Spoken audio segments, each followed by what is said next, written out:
In this podcast episode, Pete Blaber, a retired Delta Force commander, shares his extensive combat experience and insider perspective on pivotal military operations from Colombia to Afghanistan and Iraq. The conversation covers institutional failures behind friendly fire tragedies, such as Pat Tillman's death, analyzes flawed strategic decisions in modern conflicts, and explores leadership lessons, innovation in special operations, and reintegration into civilian life. Pete Blaber reflects on growing up in a large Irish Catholic family and his unconventional path to the military. He recounts joining the Army with aspirations toward elite units and his eventual selection into Delta Force. Throughout, he emphasizes the importance of common-sense leadership and the principle that, whether in combat or corporate life, decisions must be based on situational awareness, adaptability, and listening closely to those on the ground. He underscores that leadership climate arises from the collective actions of all leaders, not just the senior commander, and champions freedom of speech as crucial for healthy organizations. Blaber recounts his deployment to Colombia during the manhunt for Pablo Escobar and subsequently the campaign against the Cali cartel. He recalls navigating complex interagency dynamics with the CIA, DEA, and military in an environment deeply embedded with cartels influencing society. Language proficiency and cultural understanding were essential.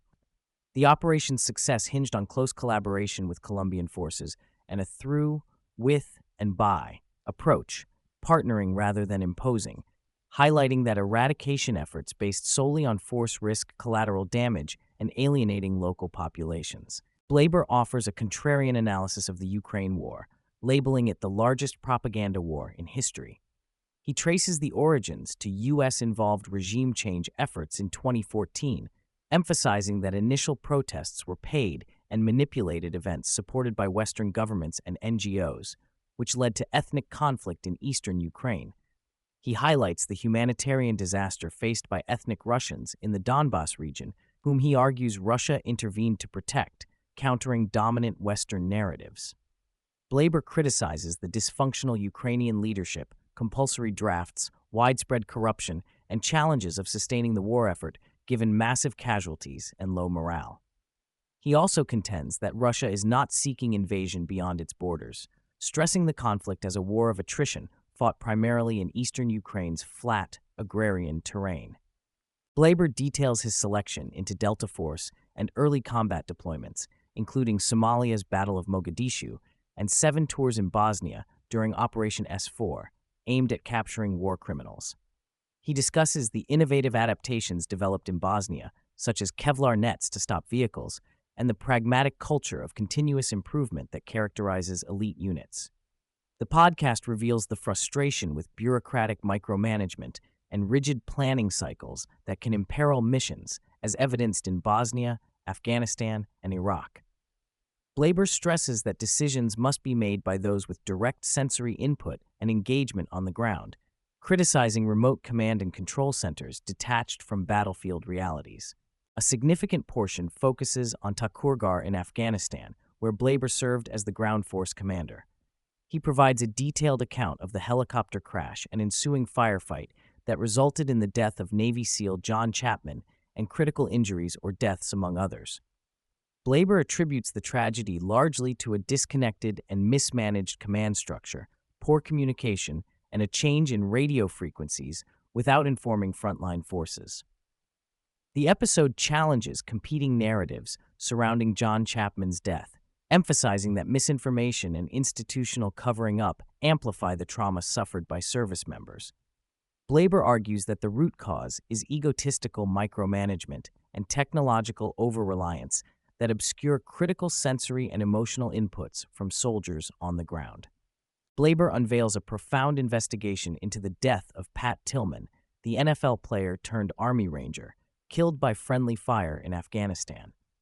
He recounts how the truth was deliberately obscured for 35 days, blaming the platoon and issuing false narratives about heroism and enemy fire. Blaber highlights the heavy psychological toll this cover-up imposed on Tillman's fellow Rangers, many of whom suffer chronic PTSD exacerbated by institutional betrayal and ostracism.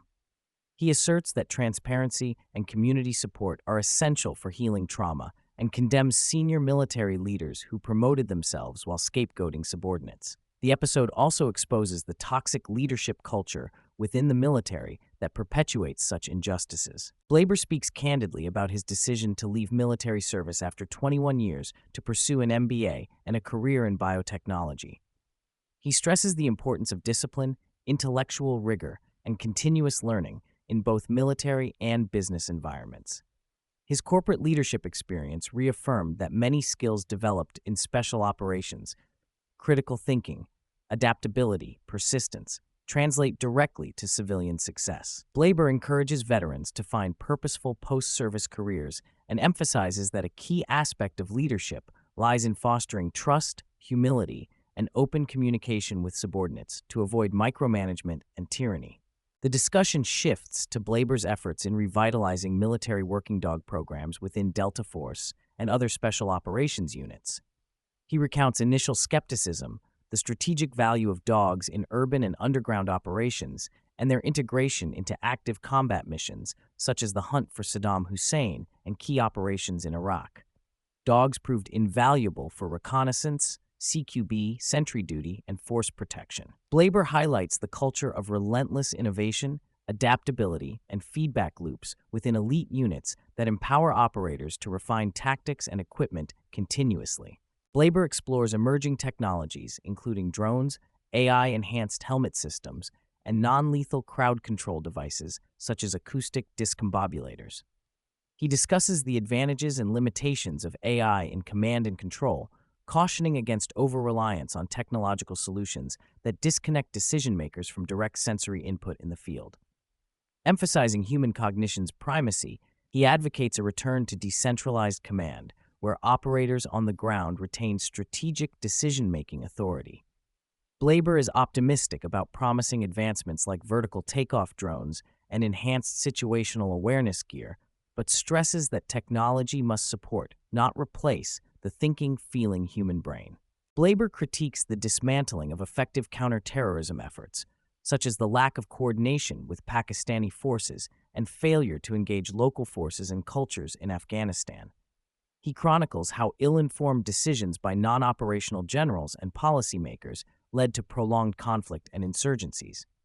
The Iraq invasion is examined as a caricature of faulty intelligence, politicized narratives, and wasteful logistics exemplified by Halliburton's massive contracts, expensive maintenance of palaces, and neglect of essential infrastructure and Iraqi human capital.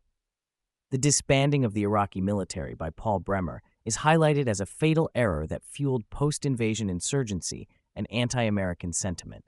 Blaber offers a clear explanation of the triune brain model, reptilian, emotional, limbic, and neocortex, and their interplay in human decision-making under stress.